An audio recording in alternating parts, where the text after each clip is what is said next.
and welcome to the 2013 Producers Panel here at the Midwest Independent Film Festival. Tonight we have a really great panel for you.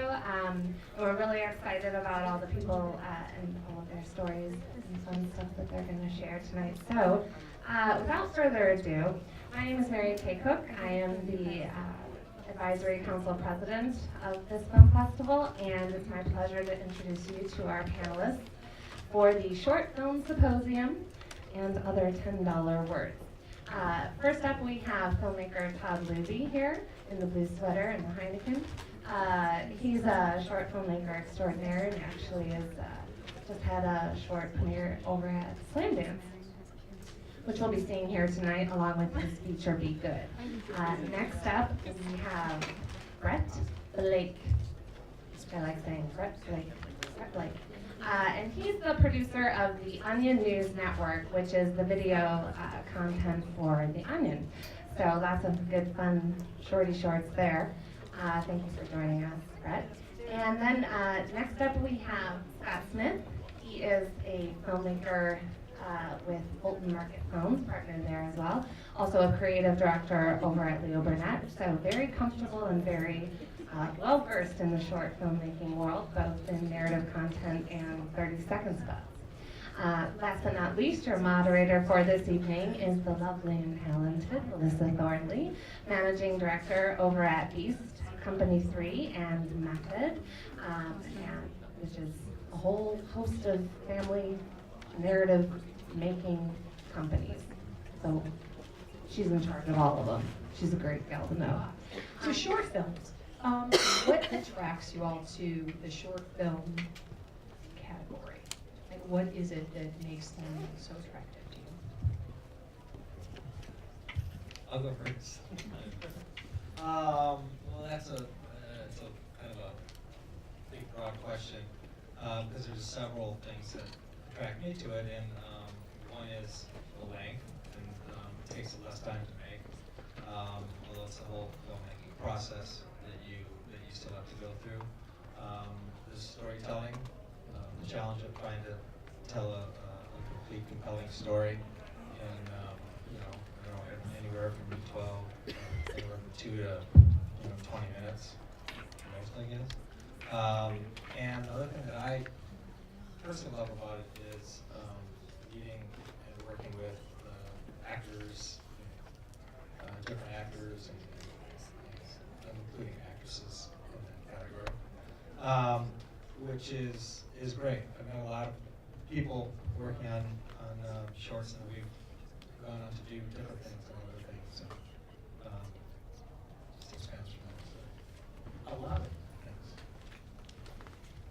Yeah, and calling what we do film would be very, very generous. But I love short form web content just for the variety we get to work on. Something new every day, even though it is all within the world of news parody, news satire. So just being able to address different topics, or what we do a lot is try and parrot different styles. So it's fun to try and be able to do that, try and latch on to what is iconic or visually identifies a certain style or topic. I guess the way I look at it is, why shorts versus features, since I've done both, and what I get out of shorts versus features. And for shorts, I really appreciate the lower cost, quicker turnaround time, and the less emotional involvement in the piece. Because as most of you know, develop blood, sweat, and tears for a movie, and you want it to do well, and you're going up against 15,000 other people doing the same thing. So disappointment is inevitable. And if your investment's a lot less, doing a short, so is your disappointment. And that was a total downer, I know that, but your success, if a short does well, I mean, that's really saying something, because, like I said, you're competing against 15,000 other people. And I guess, in an artistic sense, shorts are very cool, and I should say that I am interested more now in doing shorts than features. But shorts give a really interesting opportunity to, you know, be something completely different. You know, I was just thinking of an example like the Duplass brothers. The first short that they got into Sundance was a guy doing a voicemail, setting up his voicemail message in his cell phone. And it was 4 minutes, and that totally propelled their career. You can only do that in a short film, you know? Like, there's very few feature filmmakers that make a career based on, say, their first feature. But there's a lot of people that come up with something so crazy and inventive and execute it so well that launches a career. And it's something as goofy as that, you know, that can never be in a feature film, so. I hope that makes sense. So how effective do you all think working in short films is to launching a career and launching a film? Well, I guess I would have a different experience or opinion than you have. I've been making shorts for I don't know, maybe 8 years, 10 years, and I've made, I don't know, probably like 15 or more shorts in that time. And I mean, part of my motivation was to do the opposite of what you're talking about, is doing a short to get interest, to do a feature.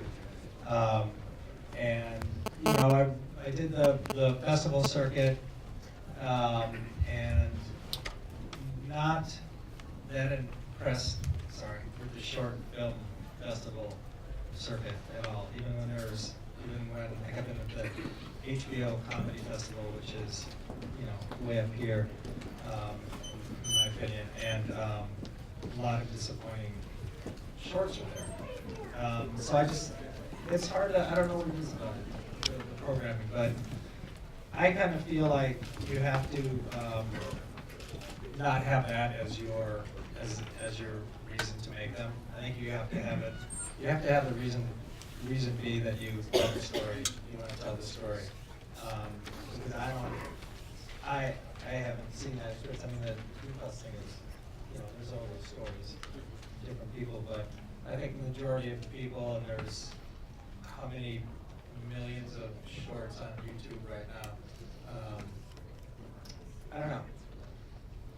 Yeah, the one thing I should qualify and say about shorts and fest is that, you know, if you are starting out and you do a short and it gets in a fest, when I say it launches career, it's not like someone sees this and says like, okay, I want that guy and I'm gonna pay for his movie. It's more that, you know, a bunch of people see your short and they like it, and then these are fellow filmmakers that wind up being your collaborators. And it's people that, you know, could be feature filmmakers doing really well. They're, you know, you're at Sundance or something, a feature filmmaker sees your short and says, wow, that guy's awesome.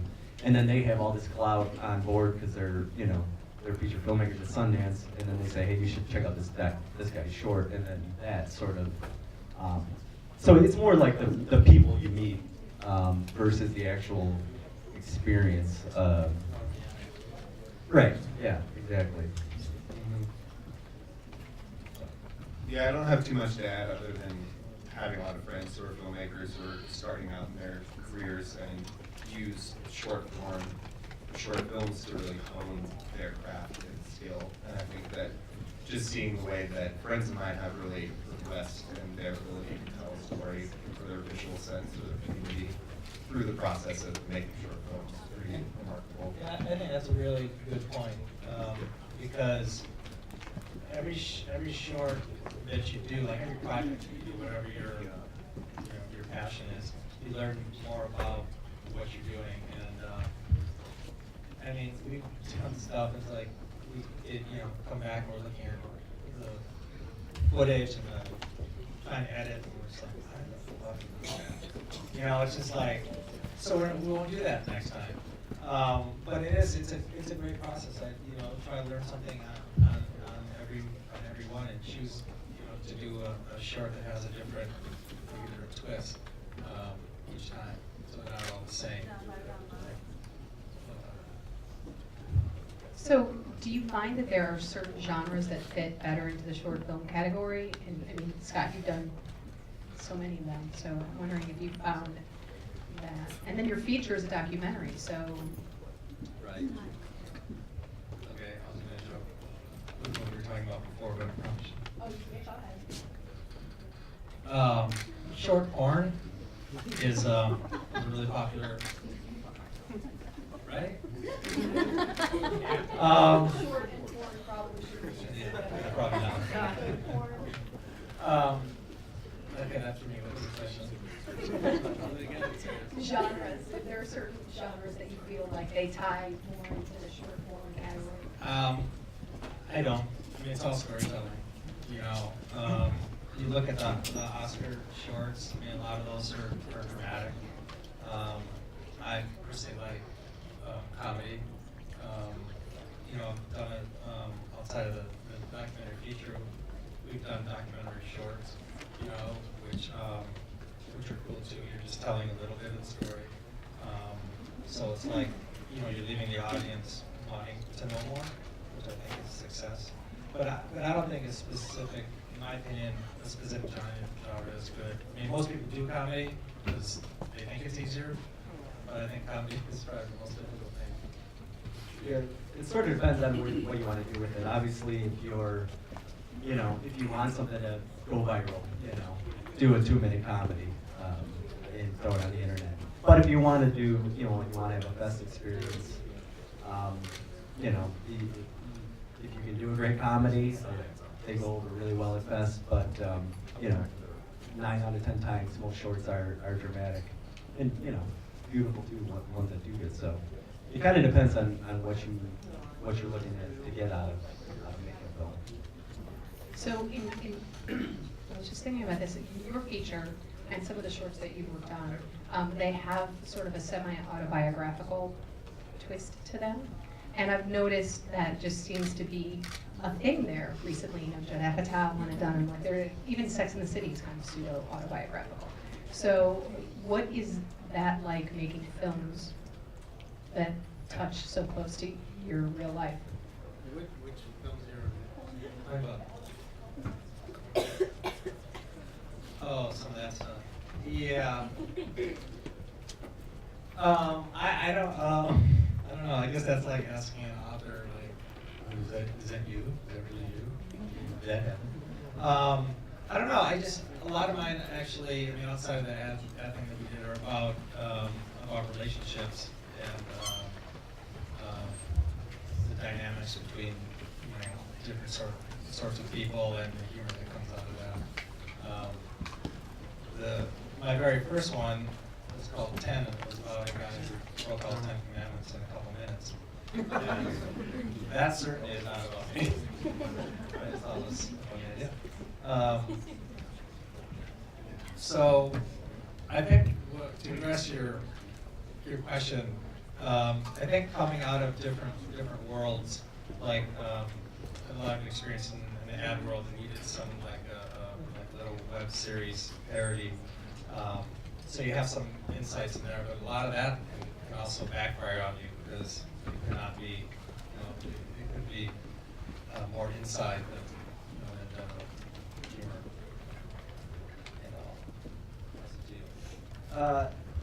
Yeah, I guess in the autobiographical realm, I guess I gotta talk. I think it's only interesting to do something autobiographical as much as you see it elsewhere. If you do something super personal, odds are no one's gonna watch it. But if you feel yourself going through something that you see sort of other people going through, then you know you got something. And I only do, you know, autobiographical when I kind of see like myself, the other people kind of going through the same thing. Like, be good. Lollywood is the short that opens it is anything but autobiographical. I guess to an extent, there's something there. But Be Good, the feature is I just saw a lot of people sort of my age in our situation going through the same thing. So I thought it would be a very universal story. In terms of the process, working in the Midwest, Brett, you recently, you know, The Onion is here now as opposed to New York. What has it been like, your experience in terms of getting talent, writing talent, post talent, production talent? Yeah, we've been very fortunate. There's so much great comedy talent out here. So building out our contributing writing staff has been really easy, and it's a very close-knit community. And I've kind of found that to be the case across all areas of production, much more so than in New York. So it's a lot of talent. It feels kind of like a small family where like it feels like people generally take care of each other better here. That there's more accountability in that regard. I think it's been a pretty great experience actually. I feel very welcomed into the community here and to really see how much talent there is and to get a chance to work with great people. The only thing that's been really hard for us, to be honest, is that we end up, because there are different producers working on different projects, and we'll end up casting the same people. And so you'll see the same people kind of show up in different places. One time they'll be like a presidential spokesperson, and the next they're, weather management. So I guess in the end, universe, people are having a lot of different jobs.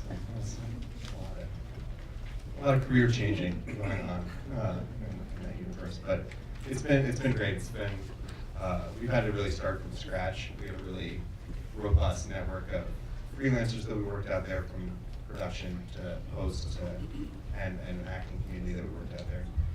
All things being, given how hard of an undertaking that is, it's been as easy as it could be, given the amount of talent and just the way people tend to take care of each other out here.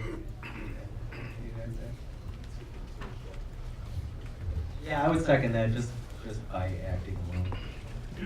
You will get great technicians here with Columbia and Trek Flashpoint, but nothing will equal, and we were talking about this before, is just how accessible, unbelievable acting talent is in Chicago.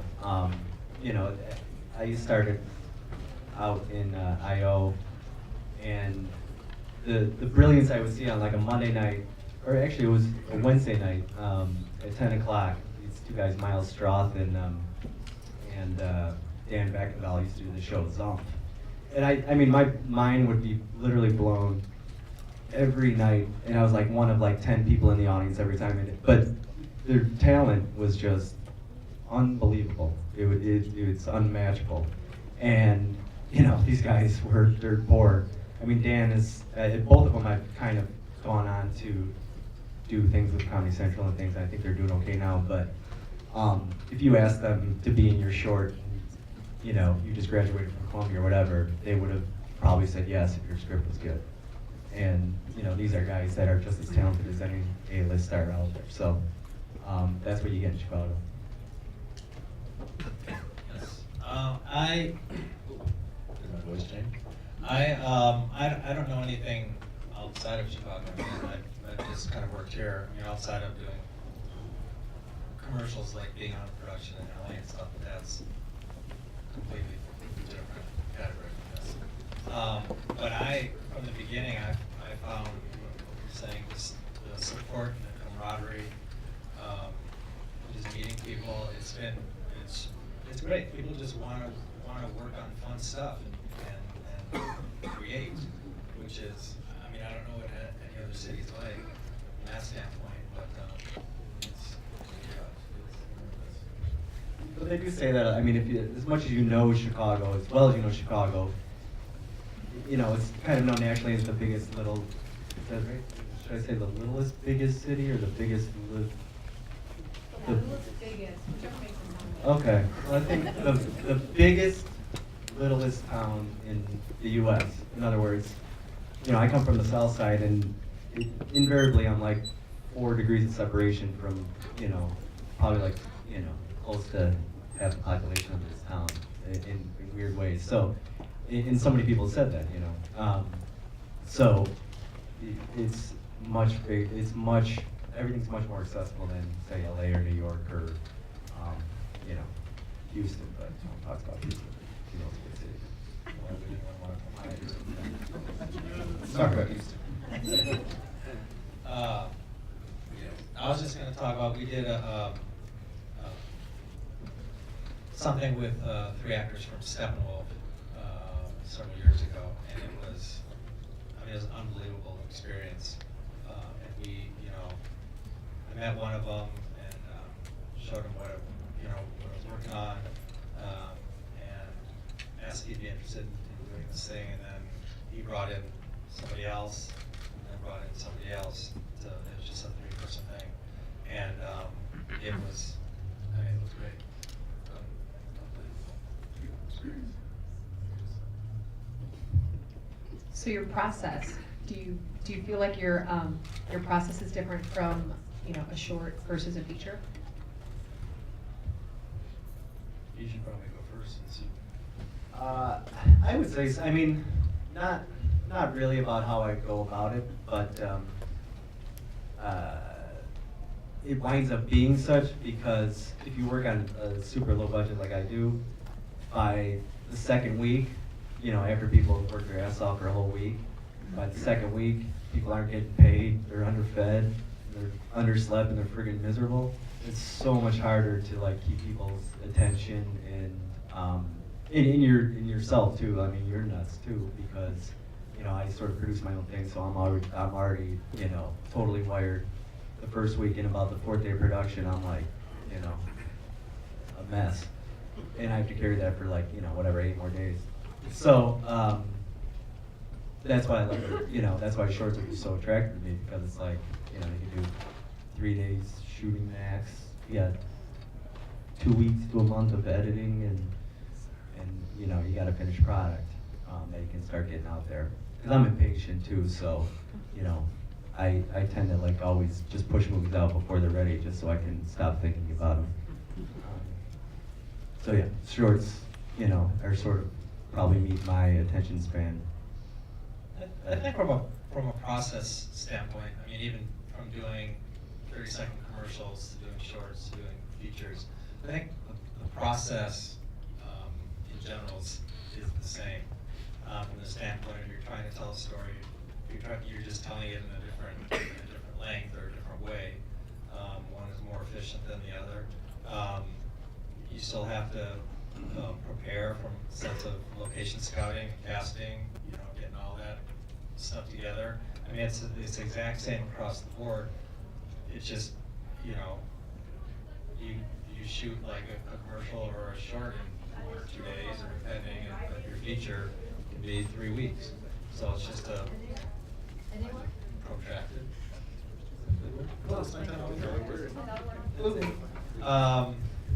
Yeah, it's just a longer time, right, to focus on that stuff. And also the editing. Yeah. And the whole post side, super valuable. Everything from, you know, from coloring to effects, if you have effects, who can afford effects on short, there you can. Yeah, so it's all the same process. Okay, we're about to open it to the audience, but before we do that, I promised these gentlemen a moment to have a personal rant as part of the, you know. You gotta prompt that though. I mean, I can't hear you. I Can't someone- hear her. I can't hear any of you. Oh.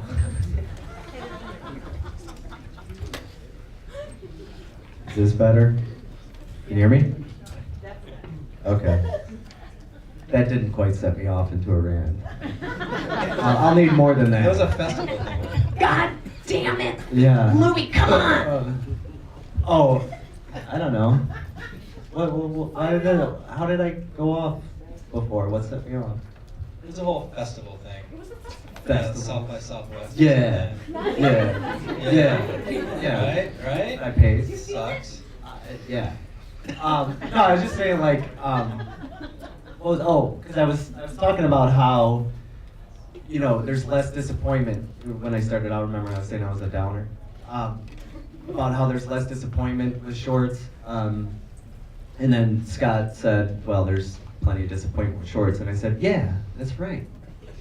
I just got rejected from South by Southwest and this other smaller fest, Ashland Independent, today for this movie that you're going to see. Now, I can't really say this like I'm going to say it publicly because I already did, but this would be endorsing my own movie that you see. So, but I was like, this movie you're going to see, Lollywood, I'm like, how could you not like this movie? I'm like, how the hell could you not program, the story about these Liberian kids, they're war orphans, and they're making a freaking movie, and, you're gonna say, like, some stupid short about, I don't know, like some couple, and, like some of these short docs you see, and they're stupid. And I'm like, and invariably, those are gonna be programmed over this one. With that said, feel free to like rip on my movie afterward. Because I actually would like to know what, I always like hearing negative feedback. So, if put yourself in a programmer's shoes and be like, yeah, it was cool. So when are you always disappointed? Liberian kids, but you could have done this, or your narration sucked, or something like that. So, feel free afterward to hit me. When you, Is that a rant? Yeah, I can rant with the best of them. You guys know when you're on a panel and you're in between two well-established filmmakers who make those shorts and features, and you make dinky fake news for the internet? But at least they have free beer usually. Well, people know the name Onion versus Scott Smith and Todd Looby, so. Well, I'll speak for myself, I won't speak for Scott. That's okay. Rant. Oh, money. Money's a rant, right? Where's the money for my feature? Show me the money. I show you a good feature. We make money distributed. So everyone talks about there's money everywhere. All right, we'll talk after. Okay, we're opening it up to the audience. I see it. It's hard to see. I see a hand right there. Yeah, you. Yeah. Absolutely respect and admire what you guys are doing. I know you're like, where's the money for the feature? And hey, at least you're at it and you're doing it. For myself, I am self-taught, and I'm more so in I guess I have a two-part question, but I'm more in the theater writing, more screenplay. Is it difficult to transition from theater to possibly doing screenplay writing? So- Go ahead, I'm sorry. And then the second part, I guess, is how do you get started in it? Like, you could write a prolific amount of work, but how do you begin? How do you get into it? So the questions are, number one, how do you bridge the gap between theater, writing for theater, and writing for the screen? Right. No matter what size screen it is. And then the second part of that question is, how do you get started? Okay, I'll start. I would say, since I don't have experience in the theater, but I would wager that it still goes back to storytelling. And writing a screenplay basically is just format. It's a different format than theater writing, and you can look on the internet or pick up some books. There's great books that will guide you through that kind of thing. From the standpoint of getting started, you just have to do it. I mean, you find one thing that you want to do, and then ask some people. There's a million people here who are interested in filmmaking, and just get somebody who can help you push it forward. Because if you don't, that's how kind of made my first one. Is like, I knew what I wanted to do, and I was going to direct it, and I wrote it, and I had to find a producer because I had no freaking idea what to do. What you're saying. So I only knew how to make commercials, but she helped me push it along. It wasn't easy because nobody got paid, but it's satisfying. It's cool. I'd say too is there is kind of a big difference in the fact that you have to consider the camera. So in theater, and I'm a very dialogue heavy writer too, so I'm probably more of a theater guy than a film guy. But slowly, I'm sort of writing more visually, and I would say, if you're writing something that started as a play, cut out like half the dialogue and try to figure out a way to show that dialogue through shots. you know, that would be like my biggest advice. And then secondly, whatever you think is a good idea, make sure you show like 5 people that you trust before you ever like even consider making this a movie. And if they say, yeah, you should do it, then you should just do it and figure out a way, you know, to cut out things that would make it more expensive. And just go and do it. But let me ask you, sir, those 5 people, is it gonna be a friend or a relative? I would go, I would say anyone who can be honest with you, Oh, thank you. you know? Thank you. Like anyone that can just say, this is terrible. You should just not be writing. You know? You shouldn't even be an accountant, let alone trying to be a filmmaker. Like, you need that sort of person. Thank you, thank you, thank you. My question's for Brett. First of all, thank you for bringing the Onion here to Chicago and getting work for all the Chicago actors. It was all my doing, so you're all. But one thing I've noticed is you guys separate segments. Some are non-union and some are union. Is there a reason you guys do that? Is it just to broaden your base of talent, or is it why?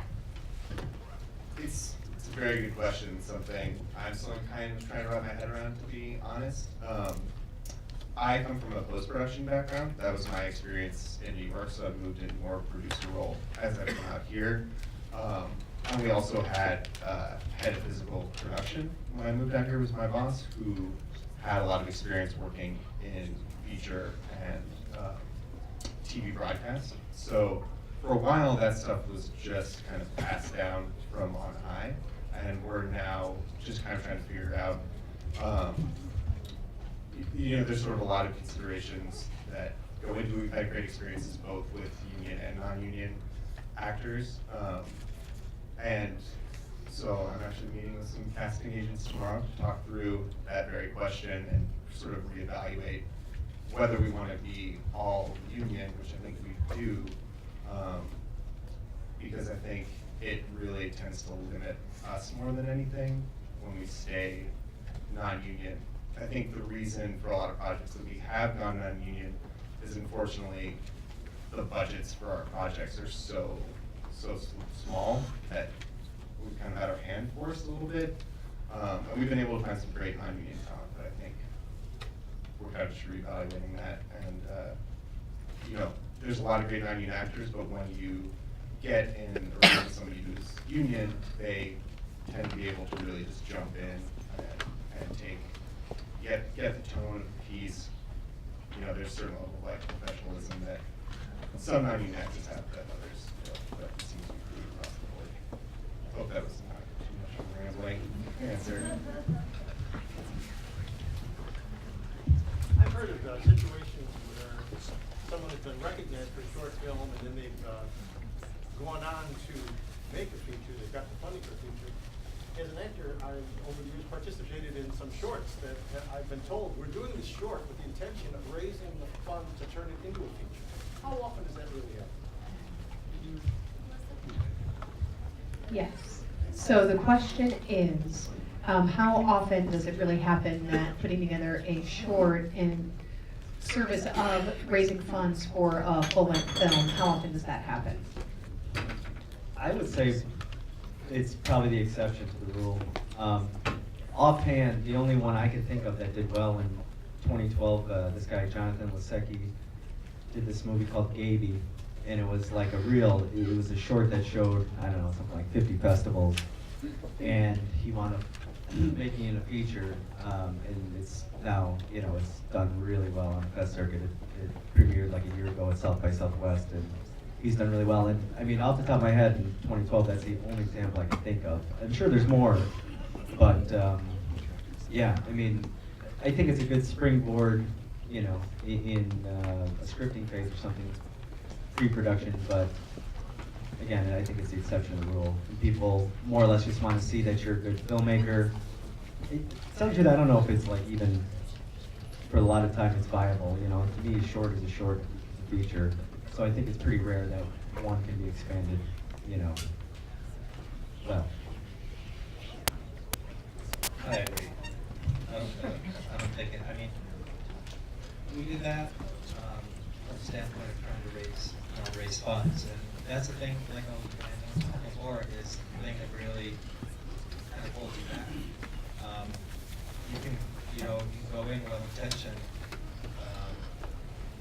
with making short to advance other feature and all that kind of stuff, but, you know, there's so many variables that you have no control over, fortunately. But the creative process is one you have control over, so that's what you just do best.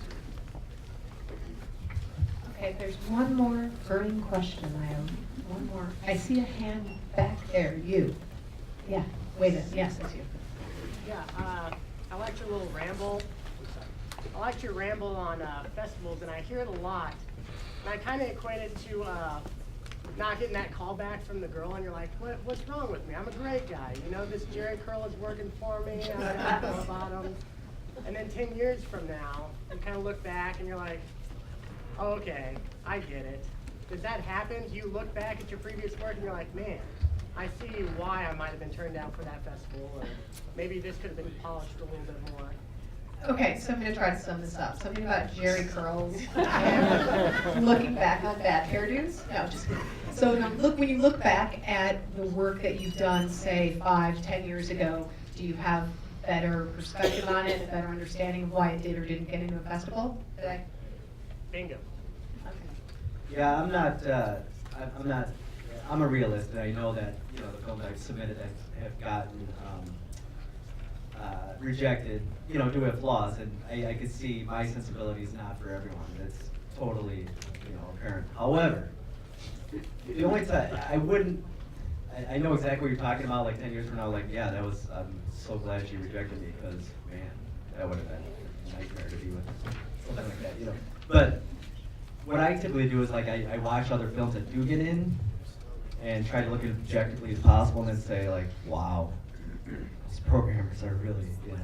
I mean, for the most part, that's what I would say. At least, you know, most of the part, programming's right, but there's a few films at every fest. The best fest. I mean, Seth and I, he composed Hollywood, and we were talking about one fest that we saw at Sundance this year, one film, and we were just like, whoa, you know. They were asleep at the wheel on this one, you know. So every fest has those, and it's totally irritating. But at the same time, 90% of the time they're right, you know. Yeah, I don't know. I mean, I have a sort of a negative taste in my mouth about festivals. I like going to the festival part and meeting people and that kind of stuff, but I'm always disappointed when I see the films, the shorts and stuff. Always disappointed. But to answer your question, I don't think you can't predict what's going to get in and what's not going to get in.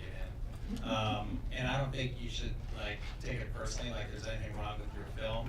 I mean, if you look back 5 years and go, oh, I could have done that better, or could have done that better, then that's what it's worth, as opposed to having some, you know, festival programmer or somebody, you know, sitting in their boxers in their living room screening all this shit, you know what I'm saying? That fun. Because that's what it comes down to. I guess it's my ranting. But I don't know. I just think festivals are overrated. All right. Except for this Midwest. And on that note, I would just like to say thank you all so much for this very inspiring and spirited conversation about our short film market and our symposium here today. So really do appreciate that. Thank you to Todd. Thanks, Brad. Thanks, Scott. What's up, Melissa? You did great. Appreciate it. So let's have a big round of applause for our symposium.